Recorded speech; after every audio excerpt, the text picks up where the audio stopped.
우리가 함께 봉독한 시편 42편 1절에서 5절의 말씀으로 그때가 그리우십니까? 라는 제목의 말씀으로 함께 은혜를 나누고자 합니다.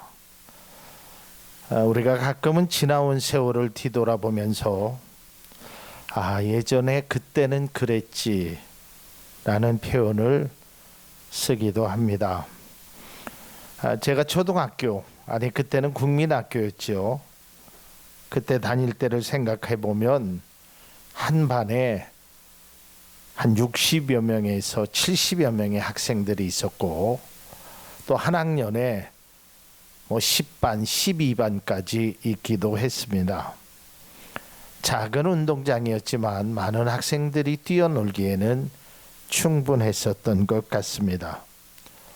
저는 그것을 경험해 보지 못했지만 초등학교가 오전반, 오후반으로 나누어져서 공부하기도 했습니다.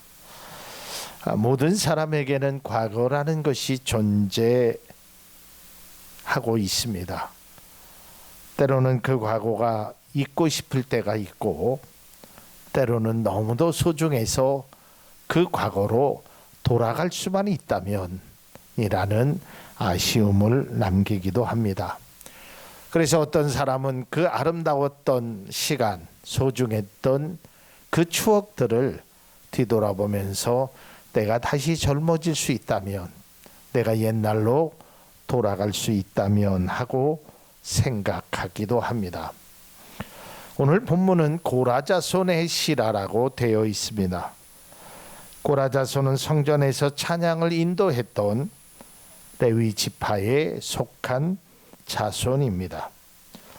이들은 지나온 과거를 회상하면서 매우 가슴 아픈 현실을 노래하고 있습니다. 과거에 그들은 하나님의 전에서 기쁘게 예배했는데 지금 현재는 피난으로 또는 포로로 잡혀서 하나님 앞에 제사를, 지금으로 말하면 예배를 드릴 수 없는 상황이 되었습니다. 이것에 대한 아쉬움과 안타까운 심정을 그들은 이렇게 말하고 있습니다. 시편 42편 1절에서 2절입니다. 하나님이여, 사슴이 시냇물을 찾기에 갈급함 같이 내 영혼이 주를 찾기에 갈급하나이다. 내 영혼이 하나님 곧 살아계신 하나님을 갈망하나니 내가 어느 때에 나가서 하나님의 얼굴을 배울까. 여기서 갈급하다라는 말을 세번역에 보니까 허덕인다, 헐떡인다 라고 표현되어 있습니다. 목이 말라서 헐떡이는 것입니다. 그러니까 다시 말해서 과거를 생각해보면 내가 과거로 가고 싶어서 그때로 돌아갈 수만 있다면 얼마나 좋을까라고 생각하는 것입니다. 소중한 추억, 아름다운 시간들을 회상하는 것입니다. 이 시에는 특별히 영혼이라는 단어가 많이 나오고 있습니다. 다시 말해서 육체적인 갈급함이 아니라 영혼의 갈급함을 호소한다라는 것입니다. 사람들은 자신에게 그 소중함을 평소에는 잘 인식하지 못하고 있습니다. 그러나 그것을 잃거나 그것이 내가 할 수 없을 때 굉장한 아쉬움을 느끼게 됩니다. 살아계셨을 때 부모에게 효도할 걸 하는 아쉬움이 부모님이 떠난 후에, 이 세상을 떠난 후에 생각하게 됩니다. 내가 젊었을 때 내가 조금 더 열심히 살 걸. 그 과거에 내가 힘이 있고 내 다리에, 내 손에, 내 머리에 그 총명이 있을 때 내가 무언가를 할 걸 하면서 후회하는 많은 어르신들을 보게 됩니다. 뿐만 아니라 건강도 마찬가지입니다. 내가 그때 건강할 때 그럴 걸. 제가 요즘 성경을 읽다든지 책을 읽을 때 참 많이 후회하는 것이 눈이 좋았을 때, 시력이 그래도 많이 좋아졌을 때 책을 읽을 걸. 이제는 안경을 써도 책의 글씨가 작게 보이고 오랫동안 책을 보면 눈이 피곤해서 책을 볼 수 없는 제 모습을 보면서 아쉬워하기도 합니다. 오늘 이 땅에 많은 그리스도인들이 이러한 생각을 하고 있지는 않을까라는 생각으로 말씀을 준비했습니다. 지금 우리 교회를 비롯하여 이 땅에 있는 거의 대부분의 교회들이 온라인으로 예배를 드리고 있습니다. 텅 빈 예배당에서 설교를 하고 있는 제 자신을 바라보면서 속상한 마음도 있지만 그래도 국가의 정책을 따라야 한다는 생각으로 말씀을 전하고자 합니다. 교회를 가고 싶어도 예배를 드리고 싶어도 갈 수 없는 현실을 보면서 마음이 많이 아프기도 합니다. 목사뿐 아니라 많은 성도님들이 이러한 현실에 낙심되고 있습니다. 언제쯤이면 예배를 예배당에서 자유롭게 드릴 수 있을까?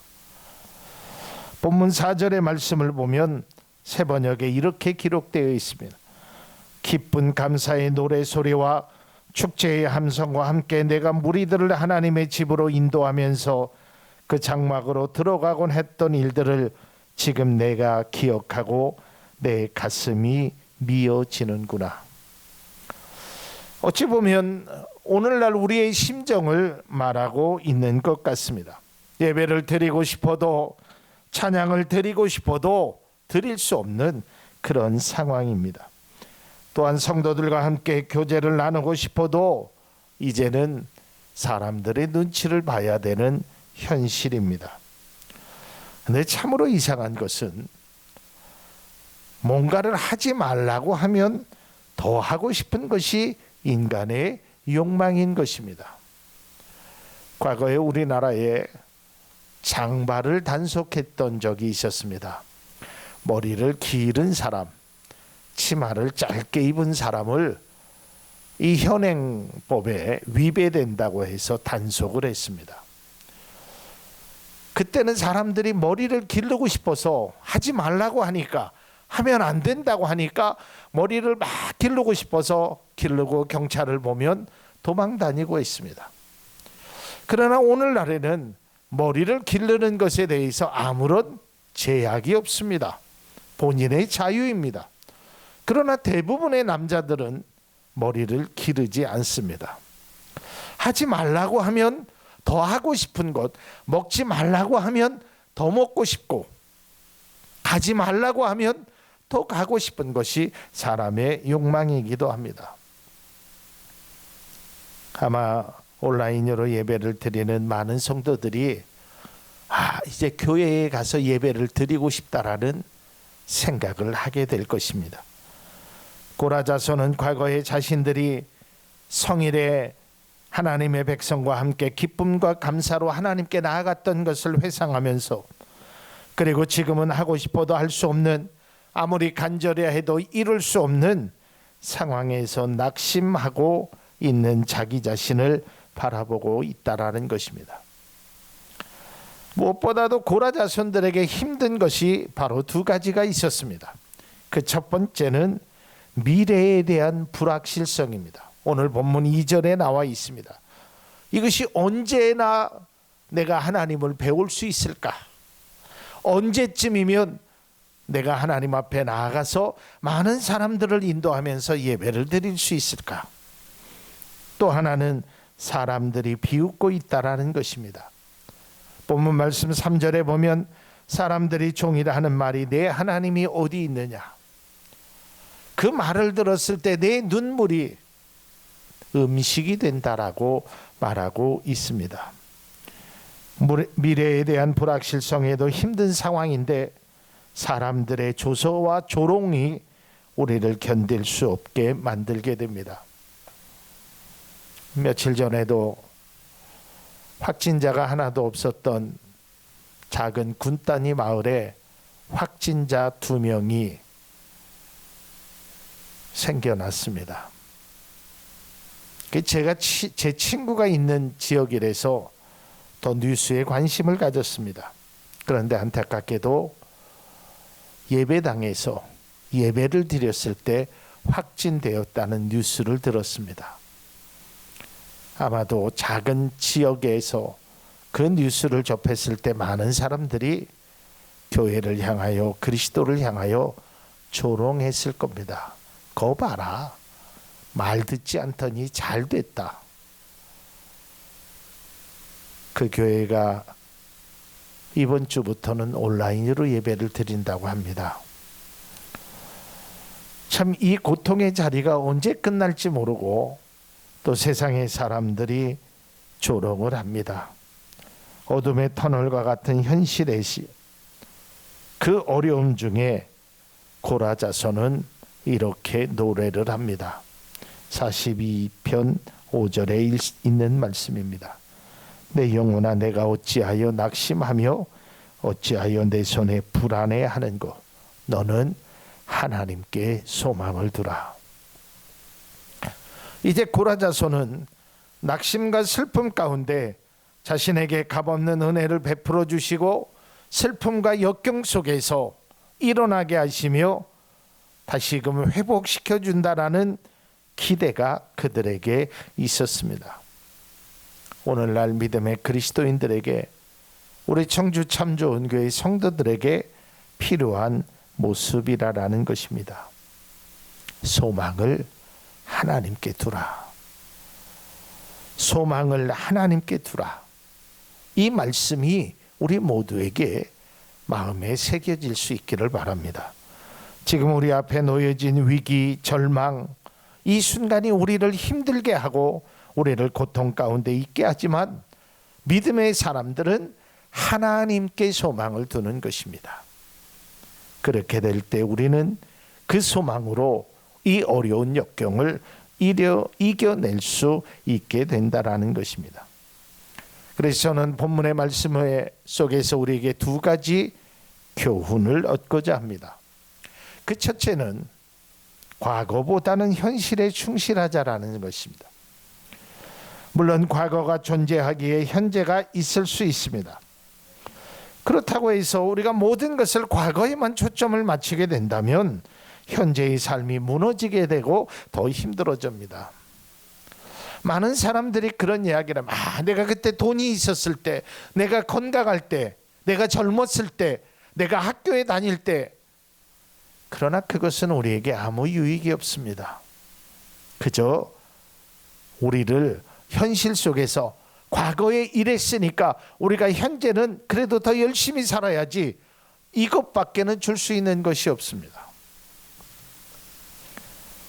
우리가 현재를, 지금을 올바르게 살지 못한다면 우리는 또다시 그 현재가 과거가 될 것이고 그때 또다시 실망을 하게 될 것입니다. 2020년도가 시작된 지 엊그저께 같은데 벌써 3월의 마지막 주일입니다. 우리가 2020년도를 시작할 때 2020년도는 조금 더 하나님 앞에 조금 더 내 삶에 유익을 주면서 살아야겠다라고 했지만 또 2020년도를 맞이할 때 우리가 2019년도를 잘못 살은 거에 대한 후회도 있었습니다. 그러나 그 후회는 2020년도를 충실히 사는 그 바탕이 되어야지, 그 후회가 오히려 2020년도를 살아가는 데 방해가 되어서는 안 된다는 것입니다. 오늘의 현실에 아름다운 모습으로 살아가는 것이 과거의 안타까움을 회복하는 것이 되는 것입니다. 고라자손이 느꼈던 것처럼 과거에 우리가 좀 더 잘할 걸 하고 현재에는 그저 낭만만 하고 아무것도 하지 않는다면 이것이 내일의 안타까움이 된다라는 것입니다. 과거를 회상하면서 속상한 마음을 가지고 있다면 그것은 그 사람에게 아무런 변화를 이룰 수 없습니다. 그 속상한 마음을 하나님께 소망을 두고 내가 과거에는 이렇게 살았지만 이제라도 내가 이렇게 살아야겠다라는 내일의 소망을 가지고 살아가는 사람이 진정한 아름다운 삶을, 풍성한 삶을 살아가는 사람이 되는 것입니다. 지난날 예배와 찬양을 드리는 것이 그리워지고 지금은 할 수 없는 현실이라고 하여도 지금 내가 할 수 있는 일을 행하는 것입니다. 온라인으로 예배를 드리고 각자의 처소에서 하나님 앞에 나름대로 기도하며 믿음의 모습을 살아가야 된다라는 것입니다. 과거에 너무 연연해서는 안 된다는 것입니다. 과거에 대한 아쉬움만으로는 현재의 우리의 삶을 변화시킬 수 없습니다. 한번 여러분 예를 들어 보십시다. 과거에 돈이 많았던 사람이 현재에 대해서 낭만만 하는 겁니다. 옛날에 우리 집이 잘 자랐는데, 내가 옛날에는 사업해서 큰 돈을 만졌는데, 여러분, 그리고 현재 내가 가진 것이 없다라는 것이 낭만만 한다면 그 사람에게 어떠한 일이 있겠습니까? 지금 내가 처해져 있는 현실에서 최선의 삶을 살아야 되는 것입니다. 과거에 내가 어떠한 행동을 했든지 간에, 내 과거의 내 상황이 어땠든 간에 거기에 너무 머물러 있어서는 안 되는 것입니다. 출애굽한 이스라엘 백성은 어려움이 있을 때마다 그들이 보여준 모습 속에는 과거로 회양하는 모습들을 많이 볼 수 있었습니다. 홍해바다 앞에서 그들의 모습은 바로 이러했습니다. 출애굽기 14장 12절의 말씀입니다. 우리가 애굽에서 당신에게 이른 말이 이것이 아니냐 이르기를 우리를 내버려 두라 우리가 애굽 사람을 섬길 것이라 하지 아니하였더냐. 애굽 사람을 섬기는 것이 광야에서 죽는 것보다 낫겠노라. 홍해바다 앞에서 그들은 애굽으로 돌아가자라는 것입니다. 그래도 종살이하면 죽지는 않는다는 것입니다. 얼마나 안타까운 현실입니까? 또 그들이 광야에서 배고픔을 경험했을 때 그들은 또다시 이러한 모습을 보여줍니다. 출애굽기 16장 3절입니다. 이스라엘 자손이 그들에게 이르되 우리가 애굽 땅에서 고기 가마 곁에 앉아 있던 때와 떡을 배불리 먹던 때에 여호와의 손에 죽었더라면 좋았을 것을 너희가 이 광야로 우리를 인도하여 내어 이 온 회중이 줄여 죽게 하는도다. 왜 우리를 이곳으로 인도해서 그냥 과거에 그냥 거기 있었으면 좋을 뻔했지. 과거에 삶을 묶어두는 것입니다. 이러한 모습은 우리의 삶에 결코 도움이 되지 않습니다. 왜냐하면 그때가 그립다고 해서 돌아갈 수 있는 사람은 아무도 없기 때문입니다. 우리가 과거를 회상하는 일은 필요합니다. 소중한 추억, 아름다운 시간들, 또 내 아이의 안타까운 그것을 행하는 것은 필요하지만 그렇다고 해서 결코 돌아갈 수 없습니다. 그러기에 우리는 과거보다는 현재의 삶에 더 충실해야 한다라는 것입니다. 두 번째는 낙심보다는 소망을 가져야 한다라는 것입니다. 오늘 본문 시편 42편의 표현을 보면 1절에 보면 갈급하다, 2절에 보면 갈망한다, 또한 3절에 보면 내 눈물이 주야로 내 음식이 됩니다. 4절에도 마음이 상합니다. 5절에도 낙심과 불안한 모습을 보입니다. 이 모든 것을 보면 당시의 상황이 어떠했는지를 짐작할 수 있습니다. 오늘날의 우리의 상황도 마찬가지입니다. 질병으로 인하여 고통받는 사람들이 늘어나고 있습니다. 경제적으로 위기를 맞고 있는 사람들이 이제는 더 이상 버틸 수 없다라고 멘붕에 빠져서 패닉 상태에 있는 많은 소상공인들과 기업들의 아우성 소리가 들리기 시작합니다. 좌절과 절망으로 한숨으로 하루하루를 살아가고 있습니다. 어쩌면 그들이 낙심하는 것은 당연한 일일 수도 있을 것입니다. 현실이라고 말할 수 있을 것입니다. 그럼에도 그리스도인들에게는 반드시 행해야 될 것이 있습니다. 그것은 바로 소망을 가져야 된다라는 것입니다. 낙심의 문을 열고 절망의 벽을 넘어서 하나님께 소망을 두어야 하는 것입니다. 이것이 우리에게 가장 필요한 것입니다.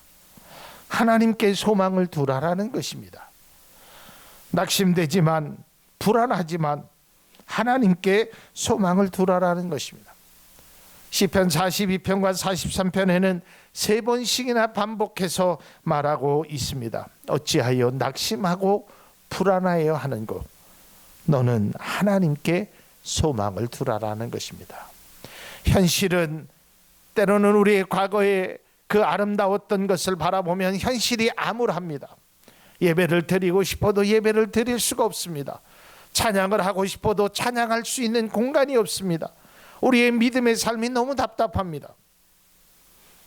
제가 며칠 전에 아는 목사님하고 통화를 했더니 그 목사님이 그런 말씀을 해요. 목사님이 설교를 못하고 예배를 못 드렸더니 가슴이 답답하다라는 거예요. 그러나 현실이 예배를 드릴 수 없다라는 거예요. 힘든 상황입니다. 어려운 상황입니다. 우리 모두가 다 지금 겪고 있습니다. 그러나 우리는 여기에서 주저앉을 수는 없는 것입니다. 일어나야 하는 것입니다. 극복해야 하는 것입니다.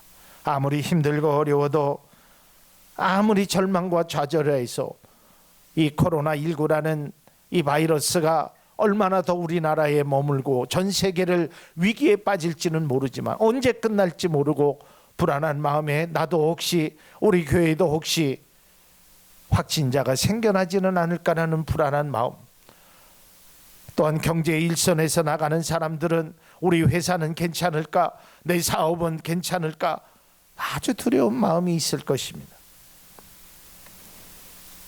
그러나 우리는 이러한 힘든 상황 속에서 낙심만 하고 있어서는 안 됩니다. 복음성가의 인생길 험하고 마음 지쳐 살아갈 용기 없어질 때 너 홀로 앉아서 울지만 말고 예수님 품으로 나오시오라는 찬양의 가사가 생각납니다. 그런 것입니다. 정말 울고 싶죠. 너무 지쳤습니다. 벌써 2달이 넘는 시간이 흘렀습니다. 괴롭습니다. 낙심됩니다. 마스크를 써서 우리의 육신이 답답한 것뿐만 아니라 우리의 영혼이, 우리의 마음이 답답합니다. 그러나 불안하고 낙심의 그늘에서 우리는 위로의 그 소망의 주님을 만나야 되는 것입니다. 그것은 바로 소망을 하나님께 두는 것입니다. 이제 말씀을 맺고자 합니다. 우리가 다른 것은 잃어도 소망을 잃어서는 안 됩니다. 그런데 그 소망이 그저 막연한 기대나 예전에도 시간이 지났으면 이 또한 지나가리라라는 그러한 것이 아니라 나를 구원하시고 나를 사랑하시는 그 하나님께 소망을 두어야 합니다. 그 하나님 앞에 소망을 두고 그 하나님 앞에 나의 낙심된 모습, 나의 실망된 모습, 나의 좌절된 그 현실을 주님 앞에 맡겨야 되는 것입니다. 그 주님이 나를 도와주신다는 그 믿음의 확신으로 우리가 살아가야 한다라는 것입니다. 그래야만 그가 도와주신다라고 성경은 분명히 기록되어 있습니다. 우리가 잘 아는 대로 이사야서 41장 10절에 있는 말씀입니다. 두려워하지 말라, 내가 너와 함께 함이라. 놀라지 마라, 나는 내 하나님이 됨이라. 내가 너를 굳세게 하리라. 참으로 너를 도와주리라. 참으로 나의 의로운 오른손으로 너를 붙들리라. 하나님이 도와주신다는 겁니다. 하나님이 함께 하신다는 겁니다. 하나님의 도우심으로 이제 이 땅에 기쁨이 회복될 수 있기를 바랍니다. 좌절과 어려움과 고통과 그 많은 힘든 상황 속에서 벗어나서 하나님의 그 은혜로 어려움을 극복하고 다시 새 노래를 부르며 우리가 마음껏 하나님 앞에 찬양을 하고 마음껏 기도할 수 있다라는 것, 그 행복한 순간이 우리에게 빨리 찾아오기를, 또한 교회뿐만 아니라 이 땅의 많은 사람들이 고통과 아픔 속에서 속히 웃음과 기쁨의 노래가 들릴 수 있는 그러한 상황이 만들어지기를, 그러기 위해서는 우리는 과거에만 머물러 있지 말고 현재를 향하여, 또한 낙심만 하지 말고 소망을 하나님께 두므로 나아가는 우리 모두가 될 수 있기를 바랍니다. 기도하겠습니다. 하나님, 비록 우리가 온라인으로 예배를 드리지만 하나님 앞에 드려지는 이 예배를 통해서 우리가 다시 한번 소망을 갖고 이겨낼 수 있도록 주님 도와주옵소서. 우리 성도님들 어디 있든지 하나님께서 눈동자와 같이 보호하시는 은혜가 이루어지게 하시고, 특별히 이 땅에 코로나19가 빨리 종식될 수 있도록 깊은 은혜를 내리워 주옵소서. 예수님 이름으로 기도하옵나이다. 아멘.